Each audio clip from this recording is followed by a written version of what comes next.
Saya itu masih ingat cerita guru saya ketika masih sekolah, masih kecil. Ada anak baru latihan bahasa Arab mufrodat. Jadi dia taunya kalau yadun itu tangan. Kalau anta itu kamu. Ya kalau jalan ya saro. Kalau kepala ya roksun. Kalau saya ya ana. Ketika dia baru ahli mufrodat, di Arab kepalanya diusap-usap sama orang Arab. Kata si santri tadi, ya syekh, yadun anta, saro saro. Ala roksi ana katanya. Ya artinya sama. Jadi ya se, yaitu yadun anta berarti tangan Anda, saro saro.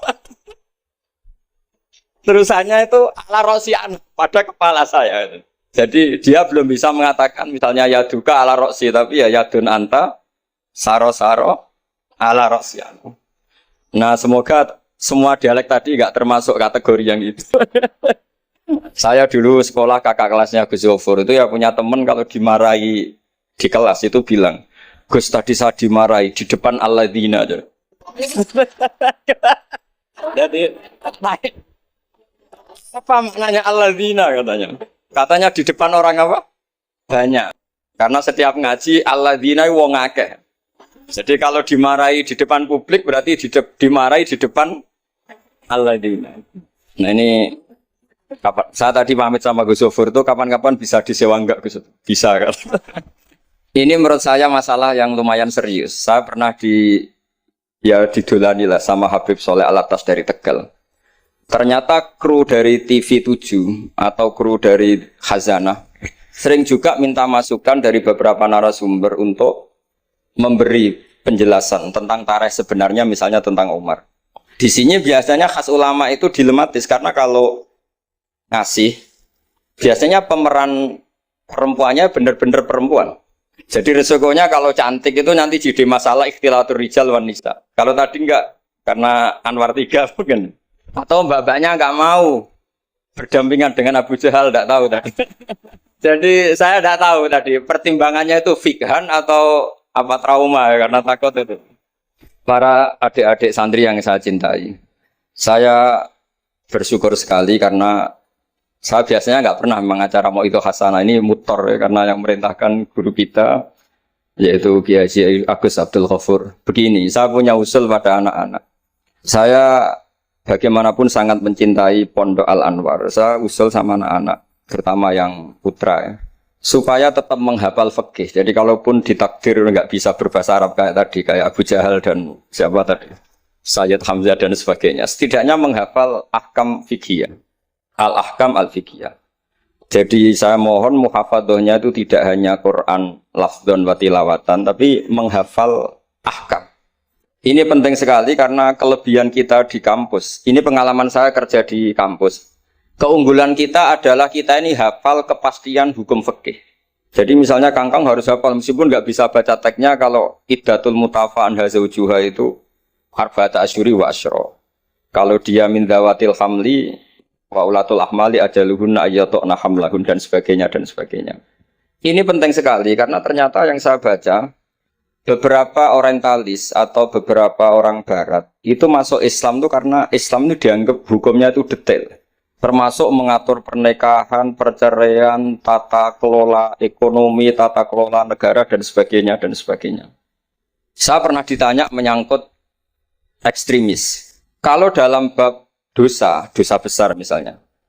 Akbarul kabair ba'dal isyrak billah adalah qatlul mu'min. Jadi dosa terbesar setelah isyrak billah adalah qatlul mu'min. Membunuh orang mukmin. Lalu pertanyaannya adalah kita hidup di negara Indonesia yang penjahatnya ya mukmin atau muslim. Yang kadang premannya juga mukmin juga muslim. Lalu kalau kita membela diri, duel gitu dengan penjahat, lalu kita akhirnya membunuh si penjahat tadi. Apakah masuk ayat wa may yaqtul mu'minam muta'ammidan karena dia orang mukmin?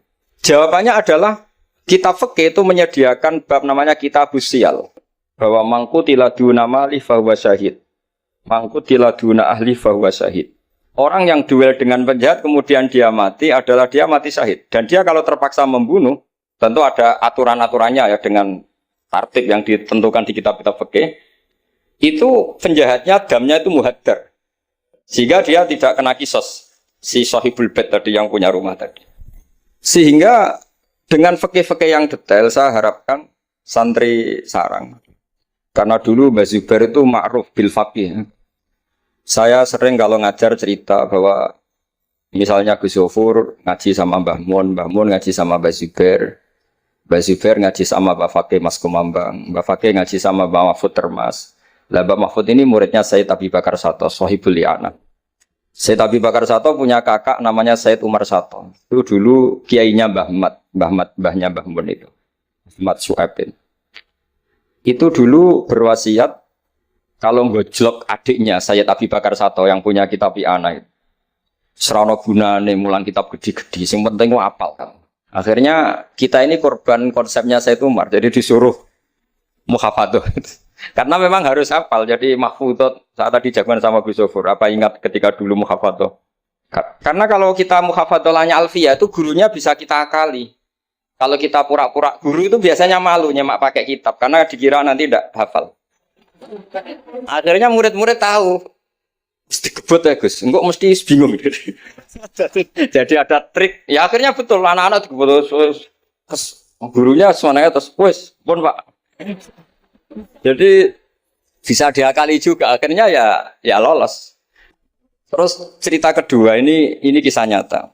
Saya dulu itu dengan Gus Zofur musyawarah, Fathul Mu'in, macam-macam. Pernah digojlok sama Bapak.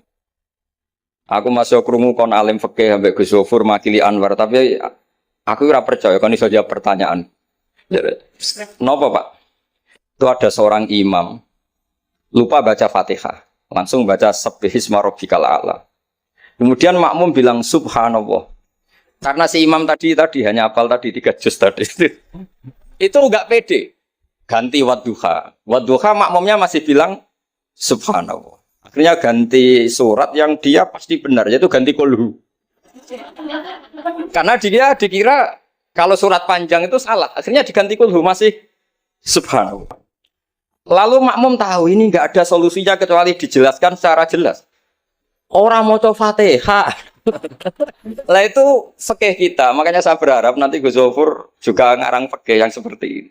Apakah yang seperti itu membatalkan sholatnya makmum? Karena darurat. Hanya subhanallah nggak memahamkan. Dia mau tidak mau harus ngomong. Kalau masalahnya itu tidak baca Fatihah. Nah ini nanti supaya jadi fasul masalahnya Anwar 3 itu kalam ini termasuk membatalkan apa? Tidak. Karena kalau cari padanan ayat Quran tentang Fatihah juga tidak yakin imamnya paham. Misalnya pura-pura baca walaqad atainaka sab'am minal mathani yang artinya Fatihah juga saya yakin imamnya juga nggak paham. Jadi ini ada masail-masail fiqhiyah yang setelah ditanyakan memang fikih dulu itu tidak memuat. Kita harus kreatif, tapi bukan berarti merasa istihad untuk jawab beberapa pertanyaan. Terus cerita keempat, ini tentang guyonan-guyonan ilmiah. Dulu itu kata Mbah Mun itu sering cerita, dan ini etika modern ya. Kebetulan norma modern dalam dunia akademik seperti ini, yaitu skeptisme. Jadi orang itu harus agak ragu kalau dengan pendapatnya. Ada seorang alim gitu yakin kalau orang naik bulan itu tidak mungkin karena dia percaya dengan teks Al-Qamar itu fisama irrobiah. Tapi kata muridnya itu Kiai Kudus, semuanya dua-duanya Kiai Kudus itu Kiai terkenal semua. Kalau menurut muridnya pokoknya mungkin ya. Orang mungkin terus dia cerita qala Rasulullah gini panjang lebar. Itu bantah-bantahan tuh sampai 3 jam sampai dekati fajar. Setelah dekati fajar kata gurunya pokoknya cara aku gak mungkin. Terus muridnya bilang, alhamdulillah, dia pun bukan apa-apa. Gurunya janggal. Kenapa kamu sekarang taslim, padahal mulai tadi kamu terus bantah saya? Karena guru saya sudah bilang menurut saya. Itu haknya guru, kalau bilang menurut saya. Tadi Anda bilang, Pak Guru bilang pola Rasulullah. Itu Rasulullah itu milik kita semua. Jangan-jangan tafsir guru salah, makanya saya bantah terus. Jadi itu unik. Tapi kalau sudah menurut saya, ya sudah itu menurut guru. Kalau tapi bilang kalau qala Rasul gini-gini bisa saja guru salah dalam menafsirkan qala Rasul. Ini penting sekali dalam ulumul Quran. Saya yakin Gus Zofur lebih tahu. Misalnya begini. Saya sering kali digugat oleh para saintis Pak Bahak dalam proses embriologi itu tidak ada min alakir segumpal darah. Yang ada dalam embriologi itu alak itu ya semacam zigot yang nempel di dinding rahim. Kemudian itu yang nanti jadi janin. Kalau segumpal darah ya orang keguguran katanya. Nah, terus saya tanya, apa ada di Quran itu segumpal darah? Kata dia ada min alakin. Saya bilang, saya ini hafal Quran, tidak ada kata segumpal darah. Kalau min alakin ada kata saya gitu. Terus, tapi kata kiai-kiai itu begitu apa? Ya tapi tetap Qurannya itu min alakin, bukan segumpal darah. Yang ada segumpal darah itu terjemahannya, bukan Qurannya kata saya gitu. Ini penting saya utarakan. Nanti kalau terbukti secara sains bahwa nggak ada proses embriologi itu segumpal darah, itu yang salah bukan Qurannya, tapi kita yang mengartikan bahwa alagen itu segumpal darah. Sehingga kalau kamu mengartikan alagen segumpal darah, kamu harus bilang ini menurut saya, bukan menurut Allah dan Rasul. Nanti kalau kamu bilang segumpal darah menurut Allah dan Rasul, berarti kalau penelitiannya salah, yang salah Allah dan Rasul. Nah, meskipun tentu sesuai ilmu balaghah bisa saja min alakin benar-benar maknanya segumpal darah, karena untuk litahjin atau untuk litakbeh supaya manusia tidak sombong, diceritakan dia diciptakan sejenis segumpal apa? Darah, bukan harus materinya dari segumpal darah tapi sejenis itu. Ya untuk supaya manusia tidak sombong. Bisa saja kalau cara balaghah demikian. Ini kembali ke Umar tadi, saya ketika melihat drama Umar tuh, Sayyidina Umar itu berkali-kali punya pendapat. Karena beliau tuh sering solid, sering akurat, sampai penggemar beliau mengintikan hadza mar'a Allah wa ra'a Umar. Hadza mar'a Allah wa ra'a Umar. Ini pendapat Allah dan pendapat Umar. Sampai Sayyidina Umar marah besar, la taqulu hadza hukmu wa hukmu Umar, walakin qulu hadza hukmu Umar. In kana sawaban fa min Allah wa in kana khata'an fa min Umar. Kamu jangan mengatakan kalau ini pendapat Allah, tapi katakan pendapat Umar. Jadi kalau benar ya min Allah, kalau salah dari apa? Umar. Tapi sekarang banyak beberapa organisasi ekstrim yang semuanya itu di atas namakan Allah.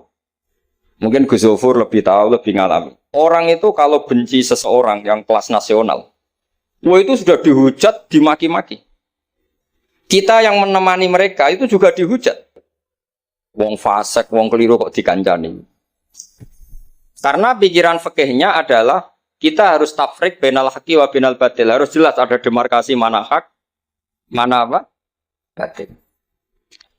Itu fikih yang sementara kita pelajari.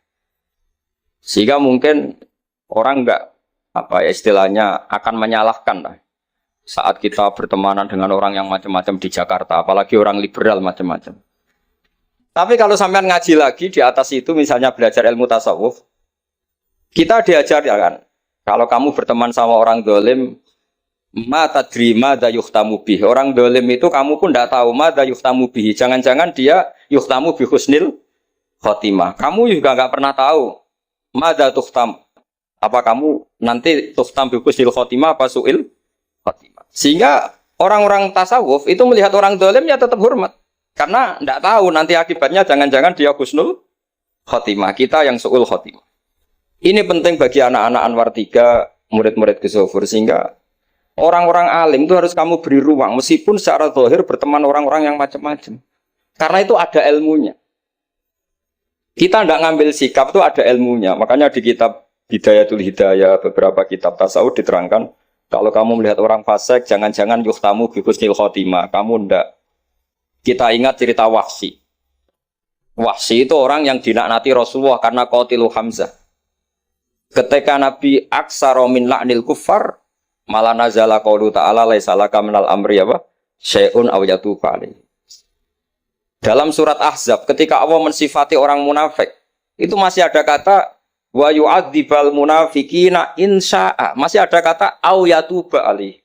Kemungkinan orang munafik adalah Allah menyiksa mereka insya'a atau memberi toh. Sehingga banyak ulama, terutama guru kita Syekhina Kiai Maimun Zubair, itu berteman orang macam-macam nggak masalah. Dan kadang-kadang banyak menimbulkan kekecewaan. Ini nanti nggak ada tafrik bainal haqqi wa bainal batil. Nah, saya akan menjelaskan di sini bahwa itu ada ilmunya. Ada ilmunya. Banyak orang sing la'anahu Rasulullah. Bahkan da'a alaihi Rasulullah kayak Wahsy, kayak Khalid bin Walid. Kaifa yuflifu qaumun fa'alu bi'ihim hakadha. Zaman itu binabihim hakadha. Yaitu ketika Rasulullah perang Uhud itu syujja wajjuh wa kusirat rubaiyatu wa udmiyat lisatu Ketika Nabi babak belur wajahnya, kata beliau, kaifa yuflihu qaumun fa'alu bi nabihim hakadha. Tapi apa yang terjadi? Justru Khalid bin Walid itu masuk Islam. Wahsy qatilu Hamzah juga masuk. Sehingga saya meskipun punya sikap, tentu saya sebagai orang punya pilihan gaya hidup. Mungkin saya ya akrab lah kalau sama misalnya Mas Nusron gitu. Tapi kalau Gus Zofur akrab. Tapi saya menghormati, itu pasti ada ilmu. Saya jaga jarak ya ada ilmunya. Gus Zofur berteman juga ada ilmu. Nah ini yang saya harapkan dari Anwar. Mohon ilmu ini diperkuat. Karena basis terkuat peradaban adalah ilmu. Ilmu menyediakan segalanya. Saya masih ingat Gus Mek Peloso itu akrab sama bapak saya. Karena beliau senang semaan. Kebetulan pendiri semaan Jantiko itu bapak sama Gus Mek. Jamiyah anti koler dulu awalnya. Selama-lama diganti Mantap. Terus di era putra-putranya diganti Tigrul Hofilin. Itu kalau jagungan sama bapak itu beliau bilang intinya begini. Iya, mau nahi mungkar, kenal era gelem kok nahi mungkar. Oleh proses piye, oleh tarbiyah piye kenal era gelem. Meskipun tentu anak-anak tidak saya sarankan seperti Gus Mek karena jadab Anda tidak mesti sukses kayak Gus Mek. Itu kan resiko. Karena untuk sukses itu butuh keramat, butuh macam-macam loh. Kalau sampean latihan gitu pasti ditangkap keamanan itu. Karena itu masalah gitu kalau di pondok masalah. Tapi apapun itu, kita punya cukup khazanah ilmiah untuk melihat itu. Saya berkali-kali kalau acara di Pondok Hajan sering bilang, berteman orang fasik itu tidak boleh. Wa ingka nadasarin fajan dibu suratan. Kalau berteman orang fasik itu nggak boleh karena nanti ketularan fasik. Tapi kalau dibalik, pertanyaannya dibalik. Mbah niki membina orang fasik. Dan di antara membina tentu prosesnya itu berkawan macam-macam. Kalau dibalik itu menjadi haram apa halal? Bukan dibahasakan berteman orang fasik, tapi membina orang fasik. Ini penting saya utarakan karena khazanah kita itu banyak. Saya berharap ulumul Quran di sini sampai yang seperti itu. Saya beberapa kali belajar kitab Hayatus Sahabah. Di situ ada satu aplikasi Kamal Quran, baik yang fiqhud dakwah maupun fiqhul ahkam. Saya di situ yang paling saya kenang adalah cerita-cerita misalnya termasuk yang dikutip Habib Zain bin Sumit dalam kitab Al-Manhajus Sawi. Suatu saat ada ustadz, saking semangatnya nahi mungkar karena si Harun Rasid sering salah, didatangin. Kata si ustadz tadi, inni nasihun lak famusyaddidun alika fala tajidanna fi nafsika aliyya syai'an. Saya akan memberi nasihat Anda, tapi saya agak ekstrim, agak keras. Mohon kamu jangan tersinggung, Anda jangan tersinggung. Anda ya Amirul Mukminin jangan tersinggung. Tapi apa kata Amirul Mukminin Harun Ar-Rasyid? Uskut ya jahil, kamu ustadz bodoh. Terus, fa inna Allaha ta'ala qad arsala man huwa khairun minka ila man huwa syarrun minni. Ini saya terpaksa bahasa Arab karena tadi takut kalah sama Abu Jahal tadi. Jadi ini mohon sekali ini kompetisi. Jadi kalau Abu Jahal saja bisa bahasa Arab, masa saya kiai tidak bisa bahasa Arab. Jadi saya tadi itu, ya kan di Abu Jahal saja bisa bahasa Arab. Fasih lagi tadi. Yang saya kecewa dia sopan ngasihkan mic tadi. Duduknya sudah benar gak sopan tadi kok. Gak benar jadi memerankan Abu Jahal memang harus. Tapi semoga berakhir nanti diteruskan jadi Abu Jahal repot. Nah ini kata Harun Ar-Rasyid. Inna Allaha ta'ala qad arsala man huwa khairum minka ila man huwa syarrun minni. Wa ma'a dzalika qala ta'ala faqula lahu qawlan layyinan la'allahu yatadzakkaru aw yakhsha. Tentu kita tahu Allah mengutus Musa dan Harun atau Musa saja yang populer. Musa itu man huwa khairun minka, tentu Musa itu lebih baik ketimbang Anda. Ila man huwa syarrun minni, tentu Fir'aun itu lebih buruk ketimbang saya. Itu saja masih ada aturan faqula lahu qaulal layyinan. Kamu harus ngomong yang halus. Kok kamu dakwai saya mau pakai kasar? Akhirnya si Fasakata tadi yang gurunya langsung yang ustadz tadi langsung diam dan ngakui kalau Harun Ar-Rasyid lebih alim ketimbang dia. Nah saya harapkan nanti ulumul Quran di setai 3 itu tidak sekedar mengenali mufradat, tapi mengenali makna terjemah, juga makna yang bisa disimpulkan dari ayat-ayat Qur'aniyah. Sehingga nanti keyakinan saya ya.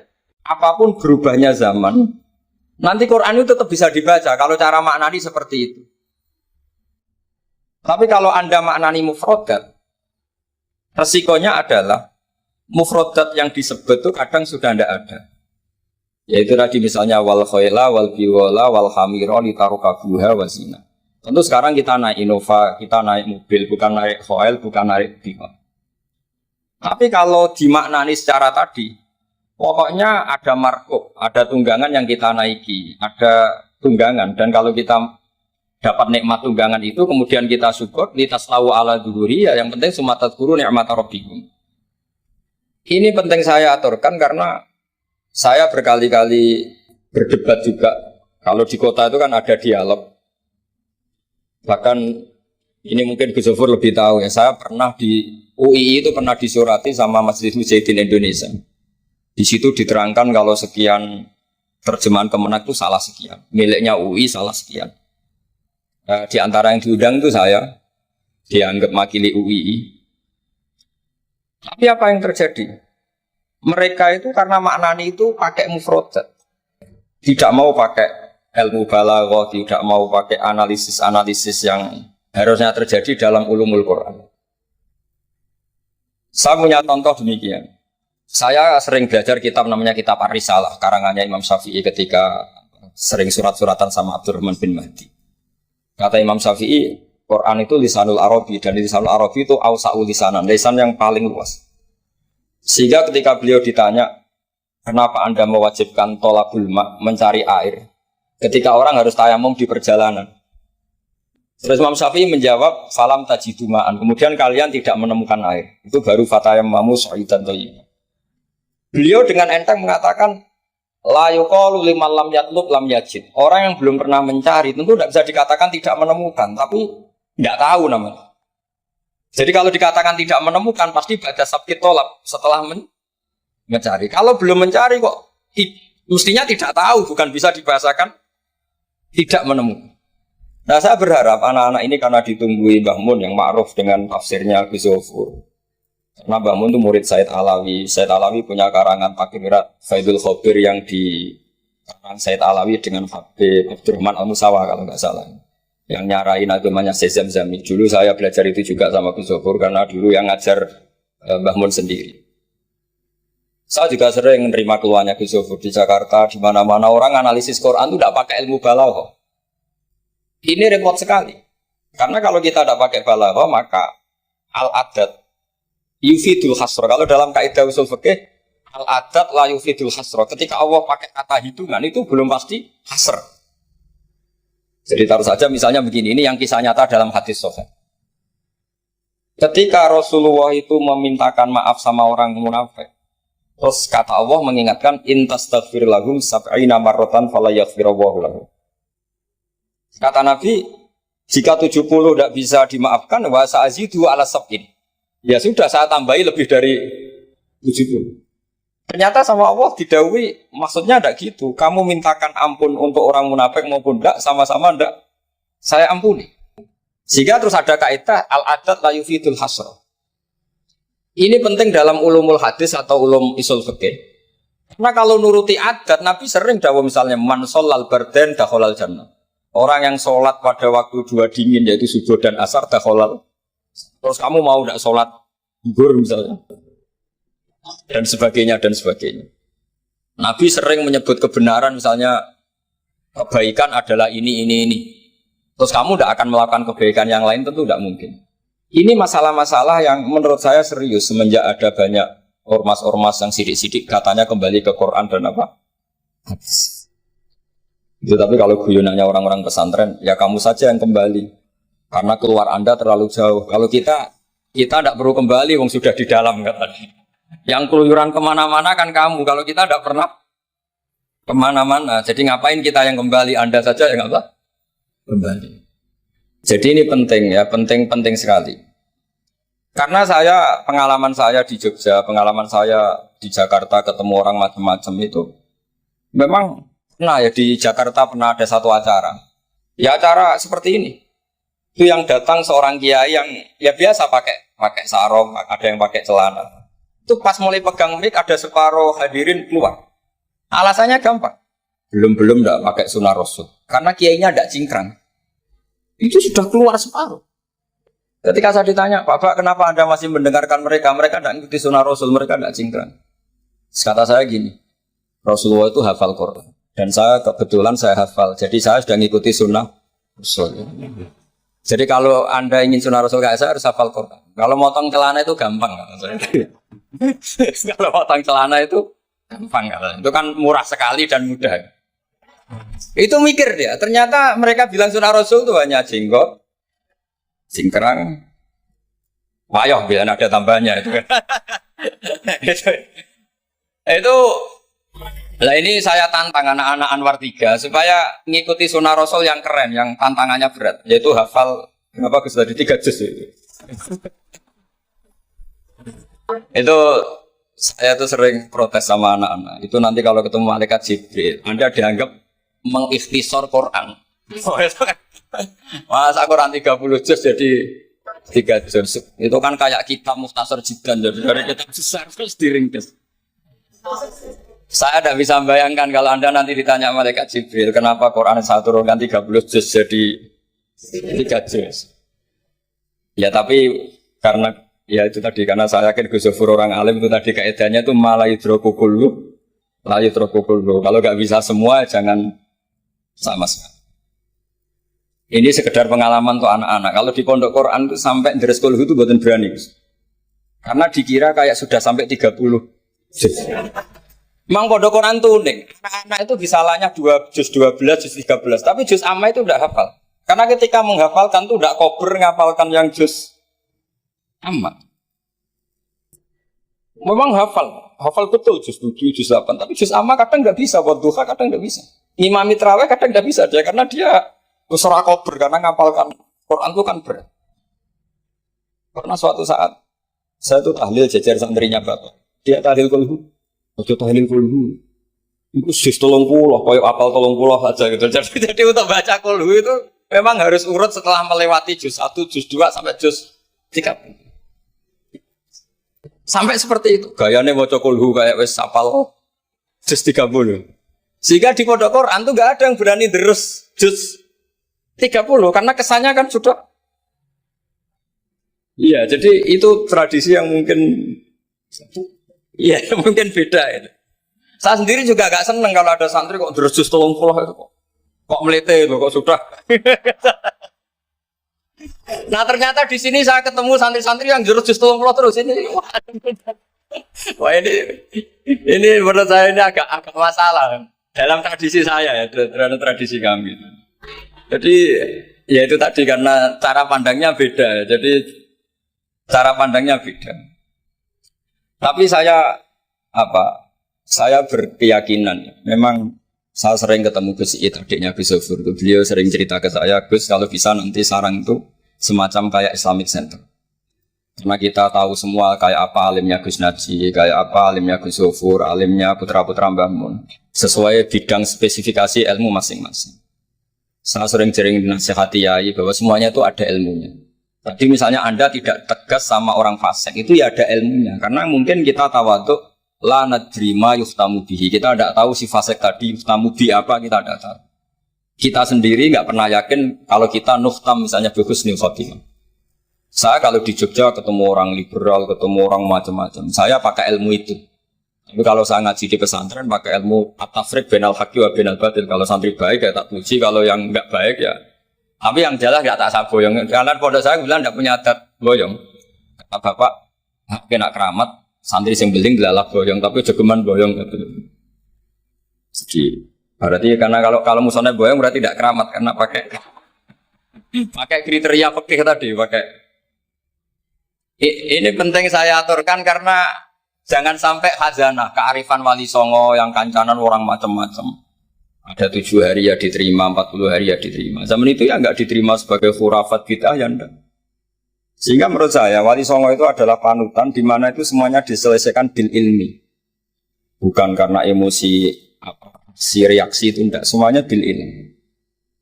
Saya pernah baca kitab Al-Minanul Kubro karangannya Imam Sa'roni. Beliau cerita sebagian ilmu itu sudah keluar dari afdholiyah karena satu kondisi. Misalnya sebaiknya amal itu sirron. Tapi kenapa guru-guru kita Mbah Mun sendiri sering pengajian besar, Gus Zofur, banyak lah yang mau acara besar. Saya sampai sekarang nggak pernah punya acara besar. Wiling-wilingan saya yang pengagum sirron gitu. Tapi ternyata di kitab-kitab kita, kata Abdul Hasan Asadili mengatakan alinu bito atikum kama yatadzaharu ghairukum bil ma'asi. Maksiat di Jakarta di mana-mana begitu ekstrim, dangdut begitu terbuka, diiklankan besar-besaran. Tapi kalau pengajian nggak besar-besar, dulu itu pengajian itu nggak ada yang besar karena mahal. Dulu orang soleh itu ciri utamanya adalah khifatul ma'unah, biayanya sedikit. Sekarang karena mereka besar-besaran menyebarkan maksiat, kita akhirnya kata Abdul Hasan Asyadili, kamu kalau taat harus iklan, a'linu bi ta'atikum, kalau taat harus dipertontonkan. Sehingga senang saya misalnya tadi dipertontonkan anak-anak ahli bahasa Arab, sampai Abu Jahalnya saja bisa. Wah, itu kan satu prestasi yang luar biasa. Kalau Abu Jahalnya saja alim, apalagi yang tidak Abu Jahal. Apalagi Abu Jahalnya tadi sopan. Wah, itu bagus sekali itu. Itu pasti Abu Jahal kecewa itu diperankan orang yang sopan. Itu udah gue banget katanya. Itu pasti kecewa. Abu Jahal itu pasti kecewa. Jadi ini penting ya, karena kita punya guru yang al-mutabakhir. Seperti Mbah Mun, seperti Gus Zofur. Jadi kita harus baca kitab itu banyak. Oke, ada haram yang kita tegas, ada halal yang kita tegas. Misal al-halalu bayyinun wal haramu bayyinun. Tapi selalu ada masalah yang wa bainahuma umurun mustabihatun. Ada sesuatu yang memang dari awalnya enggak jelas. Kalau sesuatu itu enggak jelas, kita harus bersikap enggak jelas. Jangan sesuatunya enggak jelas, kita sikapnya jelas. Ini penting kolaborakan karena sekarang tuh orang banyak yang ekstrim dengan dalih ilmu. Kadang dengan dalih qala Allah Ta'ala, qala Rasul. Itu pesannya Sayyidina Umar. Kalau bisa jangan. Karena makna yang tasreh, makna yang eksplisit, makna yang sorry seperti itu, jangan-jangan subjektivitas Anda. Seperti tadi si Ustadz tadi, ketika dia tegas, dia seakan-akan bahwa mandat Tuhan, kalau saya harus kulil haqqa walau kana murron, misalnya seperti itu. Tapi setelah diingatkan Harun ar-Rasyid, bahwa Musa yang termasuk Abdul Khalqi tentu, termasuk orang-orang pilihan, ternyata masih disuruh sopan hanya kepada siapa? Fir'aun, yang jelas toh. Ini pelajaran bagi kita, makanya saya ketika datang di acara Mbak Najwa itu, mungkin yang saya agak beda, itu kalau Pak Quraish Shihab kata Mbak Najwa itu kan kalau cerita nulis buku katanya kami, karena takut kalau bilang saya tidak mewakili guru-gurunya, tidak mewakili ulama-ulama dulu. Tapi kalau anak-anak Anwar 3 tidak harus seperti itu, boleh nggak apa-apa kata saya. Jagani nak salah itu, sing salah sampai antok. Itu kalau musonep ngarang kitab bilang kami, itu Gus Zofur ke bawah nanti. Jadi saya itu dalam konteks itu tidak sependapat. Karena resikonya tinggi sekali. Misalnya ngarang bahasa Arab bilang kami jebule tadi yadun anta saro-saro ala rosi anak gitu kan. Itu fatal sekali. Terus ini yang terakhir karena saya tabarruk sama para sahabat. Ketika tahun kedua tadi Gus Zofur menyinggung perang Badar. Ketika tahun kedua itu baru kedua dari Hijriah. Itu para sahabat itu sudah banyak yang hafal Quran dan paham, padahal baru tahun kedua. Yaitu yang bawa itu Mus'ab bin Umair. Itu ketika Rasulullah mau perang Badar dan istasyarah, meminta musyawarah sama orang-orang Ansor, istasyarah Ansor.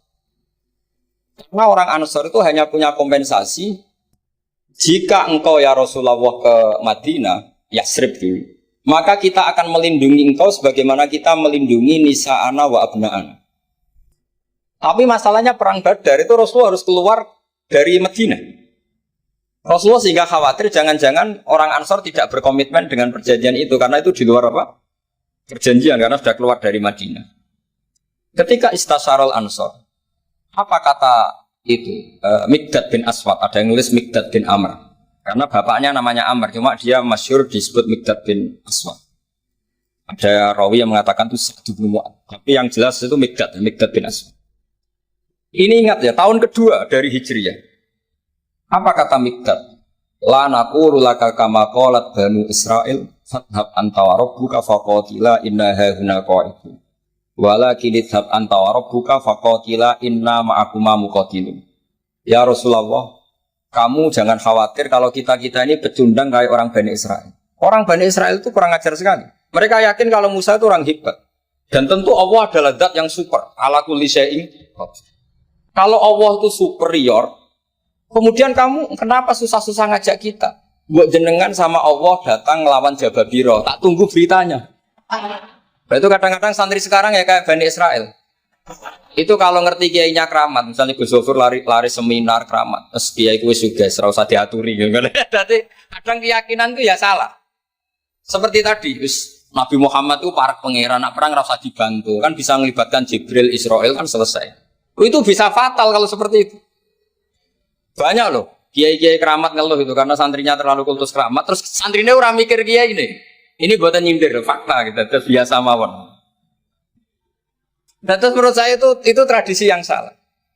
Kalau di Sidogiri itu santri yang paling miskin itu, misalnya akhir sana, tapi nggak perlu ditiru. Gus Zofur itu orangnya ikhlas, nggak perlu ditiru. Itu misalnya santri 100 urunan 10.000-an, 20.000-an diaturkan gurunya. Karena adat Madura itu panen jagung ya gurunya punya hak, panen apa saja ya gurunya itu tidak nunggu kaya. Kalau adat Sarangan nggak nunggu jadi alumni, jadi kaya baru ingat kiainya. Itu kalau tepahan kiainya sudah meninggal kan terus repot gitu. Itu kata orang tadi siapa itu Mikdad bin Aswad. La naqulu laka kama qalat banu Israil. Fathab anta wa rabbuka faqatila inna hauna qa'idun. Walakin idhab anta wa rabbuka faqatila inna ma'akuma muqatilun. Tapi silahkan ya Rasulullah, engkau berangkat. Kita akan mengikuti engkau ikut perang. Artinya apa? Mereka bisa memahami Quran meskipun itu kisah tentang Bani Israel. Mereka tahu sindiran Quran, mental yang benar kayak apa, yang salah kayak apa. Dan itu yang ditiru kitab Fathul Mu'in. Misalnya kitab Fathul Mu'in menulis begini. Misalnya ya. Waktu sannu misalnya as-sholat binasatin atau wayusannu nasatun di sholatin. Disunatkan kalau mau sholat itu sumringah, kelihatan happy, kelihatan senang. Wayusannu nasatun di sholatin. Terus di penjelasannya sederhana. Fa inna Allaha ta'ala dzamma li tarikihi wa qala wa idza qamu ila sholati qamu bis. Kalau mau sholat itu harus kelihatan sumringah, happy, kelihatan senang, isyuk. Bronto mau sholat, mau ketemu Allah, mau ngajak. Karena Allah itu mengkritik orang yang meninggalkan nasyad. Yaitu kalau mau sholat aras-arasan. Terus beliau menyitir wa idza qamu ila sholati qamu kusal. Sehingga ketika kita baca tentang orang munafik, bukan berarti untuk orang munafik di sana, kita di sini. Seakan-akan kita terbebas dari sifat orang apa? Itu bukan da'bu ulama'ina, bukan ahwal ulama'ina. Ahwal ulama kita ketika baca Quran adalah otomatis kita memahami. Dan memahaminya itu bisa mafhum yang luar biasa kayak tadi. Kayak yang saya ceritakan tadi Harun Ar-Rasyid, kayak siapa tadi Mikdad bin Aswad, dan kayak tadi Fathul Mu'in misalnya. Sama dengan model-model karangan Imam Ghazali. Imam Ghazali kalau ngarang kitab sebenarnya sederhana. Setelah kita teliti itu semuanya ya sederhana sekali. Artinya ayat yang dikutip itu sering kita baca. Tapi beliau secara indah, secara menakjubkan, itu bisa ngambil kesimpulan yang luar biasa. Saya punya kitab Mufrodat yang dikarang oleh beberapa ulama. Dan beliau cerita tentang kehebatan Sayyidina Ali dalam menafsirkan Quran. Kata Sayyidina Ali, saya tidak bisa membayangkan dahsyatnya angin ketika mengobrak-ngabrik kaum Mu'ad. Karena anginnya angin balelo, tidak terkendali. Ya, karena Allah punya tradisi begini, kata Sayyidina Ali. Wa in min syai'in illa indana khazainuhu wa ma nunazziluhu illa biqadarin ma'lum. Segala sesuatu itu terukur dan saya turunkan juga dengan ukuran yang pas, biqadarin ma'lum. Tapi ketika Allah mensifati angin yang untuk kaum Ad disebut birikhin sorsorin atiyah. Atiyah maknanya balelo, pakai tak. Ya, pakai tak. Terus yang sebagian ayat tentang Nabi Nuh. Inna lamma taghal ma'u hamalnakum fil jariyah. Togho itu maknanya lacut. Jadi air sudah gak terkendali, kayak di luar kendali malaikat. Sudah togho, sudah balelo. Saking balelonya yang main hantam saja. Kata Sayyidina Ali, Sehingga dua ayat ini menunjukkan betapa dahsyatnya banjir karena diredaksikan ghalma. Begitu juga betapa dasarnya angin karena disebut dirihin sorsorin atiyah. Jadi yang namanya atiyah itu pakai tok ya. Jadi ain tok ya, ini yang pakai apa? Ain alif ta. Jadi dari mufradat ini kelihatan bahwa benar-benar dahsyat. Karena Allah punya adat segalanya terukur. Ternyata di situ disebut tohornya semuanya sudah keluar dari apa? Ukuran. Ini saya mohon sekali karena anak-anak Anwar 3 ini menangi Mbah Mun, menangi Gus Zufur. Saya sendiri diminta beliau bantu ngajar di sini. Jadi saya mohon sekali karena ini banyak banyak ya nabi al-ilmi lah, banyak sumber-sumber ilmu. Tolong sekali dimanfaatkan yang baik. Terutama anak-anak yang di muhadharah ini kajian-kajian fikihnya itu harus dihafal. Karena hafal ini sanad kita. Dulu Mbah Mat itu ngaji sama Said Umar, kakaknya Said Abi Bakar Sato. Memang semua kitab itu harus mahfudz, harus dihafal. Saya sendiri dengan Gus Zufur itu yang mendapat barokah muhafadzah zaman sekolah. Dulu kalau nggak muhafadzah itu nggak naik. Tapi ya dulu bisa diakali ternyata itu. Dulu Mbak Fakih itu ahlinya Faati. Jadi kalau ada orang anak nggak naik ditanya. Sungkin arah munggah pening di ngitung terminal, Mbah. Ngoten niku Mbak Fakih terus diunggahno. Kata beliau, nak nganti ning terminal dadi wong nakal aku sing kedosan. Mergo tadi mayu adi ilal haram nggih. Haram. Sehingga dulu masyhur kalau anak-anak ndak naik itu sudah kong kali kong. Oh nak takoki muni ning terminal yo. Karena kiai itu mesti pantangan. Taman kalau nggak percaya coba aja. Anak yang nakal mau boyong terus disowankan Gus Zufur. Gus, nak jenengan boyong balik mereman malih. Mikir, mesti kiai itu mikir. Tapi jangan pakai loh. Ini kan cerita dulu. Sehingga anak-anak yang gak mukhafadzah itu mesti ada yang anak-anak lugu ditanya Mbak Fakih. Kalau nggak naik ning dicong gegaleni. Masya Allah, alhamdulillah. Ya orang munggah tenan. Jadi cara pandang kiai itu unik. Makanya ilmunya kiai susah dianalisis ini karena unik. Ya seperti itu. Ya saya harap ilmu ini gak jadi gak jadi masalah bagi Anda. Terus nanti Anda menteror Pak Musonep. Apa Pak Musonep? Nah aku ramuga yang terminal. Oh, udah bisa. Ya saya kira demikian. Semoga manfaat. Terus kalau ini ngapunten sangat sudah berbiasa, buatan sakit kalau acara-acara pidato, buatan sakit. Nak ngaji kalau biasa, nak ngaji rak ngerpek, wonten kitabnya terus moco. Tapi kalau seperti ini tuh temanya jadi bias. Tapi ya semoga tadi barokahnya Sayyidina Umar tadi kok. Saya jadi malu itu karena tadi Abu Jahal kok fase gitu, saya itu masih.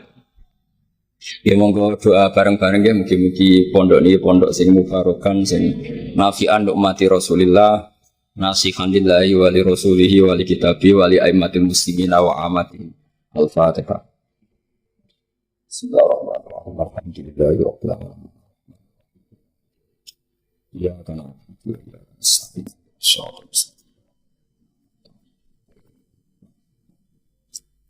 Bismillahirrahmanirrahim. Nafilatu kaya maghfur ya syakur wa salli wa sallim ala nabiyyika Muhammad. Shalli ala khalidika Ibrahim wa nabiyyika Musa sufika Isa wa syukur. Wa salli ala anbiya'ika wa rasulika. Sallallahu ya. Ya Allah taruh ya fitnah. Wa taruh bil fitnah. Wa taruh bil fitnah. Allahumma sirf ala surat ma syi'ta kaifa syi'ta. Allahumma ya muhabbil al-afal fabil afal alayhi ahsani wa ya musarrif al-qulub sarrif qulubana istaqana fi al-arifin wa jal amalana khalisatan li wajhika bismillah Allahumma alimna ma yanfa'una wa anfa'na bima 'allamtana wa atina fid dunya hasanatan wa qina sallallahu ala sayyidina sallallahu alaihi wasallam sirrin